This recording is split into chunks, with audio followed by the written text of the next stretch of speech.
या यूट्यूब चॅनलमध्ये तुमचं स्वागत आहे। आज आपण केलेली आहे सोया चंक्सपासून छान क्रिस्पी अशी रेसिपी। तुम्ही बघू शकता, खूप छान आणि क्रिस्पी आपली रेसिपी तयार झालेली आहे। झटपट 15 ते 20 मिनिटांमध्ये ही रेसिपी तयार होते। मुलांना पण खूप आवडेल आणि सोयाबीन हे हाय प्रोटीन आहे, तर खूप पौष्टिक अशी रेसिपी आहे। तुम्ही ही रेसिपी नक्की एकदा ट्राय करा। जर ही रेसिपी तुम्हाला करायची असेल तर पूर्ण व्हिडिओ बघा। आज आपण करणार आहोत सोया चंक्सपासून नवी रेसिपी। तुम्ही याला सोयाबीनची भजी सुद्धा म्हणू शकता। त्यासाठी लागणारे साहित्य: सोयाबीन घेतली आहे, तुम्हाला हवे तेवढे तुम्ही सोयाबीन घेऊ शकता। कॉर्नफ्लॉवर, दही, लसूण जिरं, मीठ, लाल तिखट, काश्मीरी लाल मिर्च आणि हळद। आता आपण सोयाबीन उकळून घेण्यासाठी गरम पाणी ठेवले एका पातेल्यामध्ये। त्यामध्ये थोडंसं मीठ टाकूया आणि सोयाबीन टाकूया।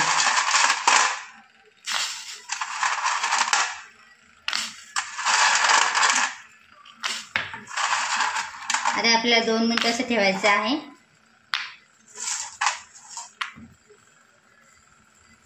2 मिनिटं आपल्याला छान सोयाबीन अशा उकळून घ्यायच्या आहे।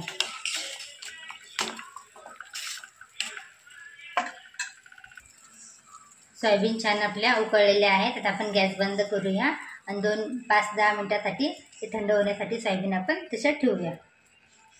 सोयाबीन छान आपली फुललेली आहे। आता आपण ही चाळणीमध्ये काढून घेऊया।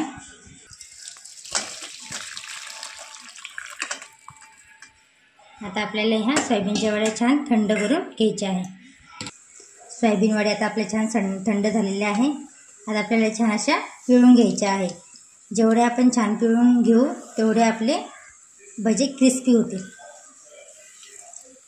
यातलं छान आता पाणी सगळं आपल्याला पिळून घ्यायचं आहे।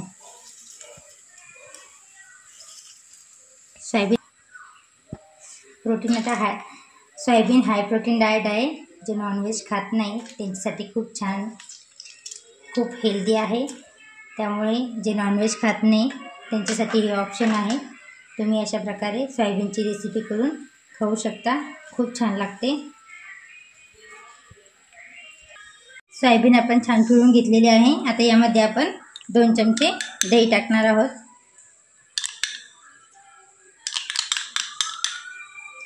त्यानंतर यामध्ये आपल्याला लाल तिखट टाकायचं आहे 1 चमचा, काश्मीरी लाल मिर्च टाकायची 1 चमचा, हळद टाकायची आहे आणि मीठ टाकायचं आहे आणि लसूण आणि जिरं आपण जे बारीक करून घेतलं होतं ते टाकायचं आहे। आता हे छान मिक्स करून मॅरिनेशनसाठी अर्धा घंटा आपल्याला ठेवायचं आहे। तुम्हाला जर आवडत असेल तर तुम्ही धनिया पावडर, गरम मसाला सुद्धा टाकू शकता। आता आपल्याला हे असंच 15 मिनिटं मॅरिनेशनसाठी ठेवायचं आहे। 15 मिनिटं झालेले आहे। आता आपण यामध्ये कॉर्नफ्लॉवर टाकणार आहोत 2 चमचे। तुम्ही कॉर्नफ्लॉवरऐवजी तांदळाचं पीठ, बेसन पण टाकू शकता। ते छान मिक्स करून घ्यायचं आहे। थोडंसं आणखीन याच्यात आपल्याला कॉर्नफ्लॉवर लागणार आहे। छान आपण मिक्स करून घेतलेलं आहे। याला छान प्रकारे कॉर्नफ्लॉवर छान कोटिंग झालेली आहे। आता आपण हे फ्राय करून घेणार आहोत। फ्राय करून घेण्यासाठी कढईमध्ये तेल गरम करण्यासाठी ठेवलं होतं। तेल आता छान गरम झालेले आहे। आता हे पूर्ण सोयाबीन आपल्याला मीडियम फ्लेमवरती फ्राय करून घ्यायची आहे।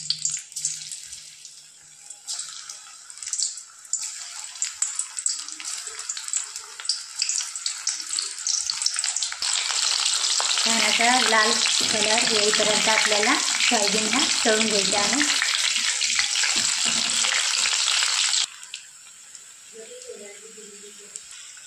छान असा क्रिस्पी आपल्या सोयाबीन झालेल्या आहेत। आपण हे आता काढून घेऊया।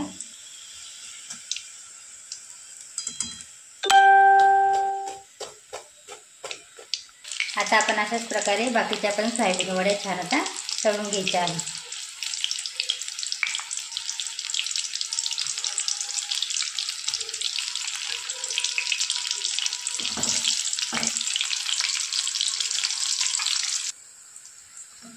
दुसरी बॅचसुद्धा सोयाबीन वडीची आपण छान तळून घेतलेली आहे. आता ह्या काढून घेऊया. बघू शकता तुम्ही खूप छान असे भजे आपले तयार झालेले आहे. बघू शकता खूप छान क्रिस्पी आपले भजे तयार झालेले आहे. झटपट होणारी रेसिपी आहे. सर्वांना खूप आवडेल, लहानांपासून मोठ्यांपर्यंत सर्वांना आवडेल. तुम्हाला जर ही रेसिपी आवडली असेल तर लाईक करा, शेअर करा, कमेंट्स करा आणि चॅनलला सबस्क्राईब करा.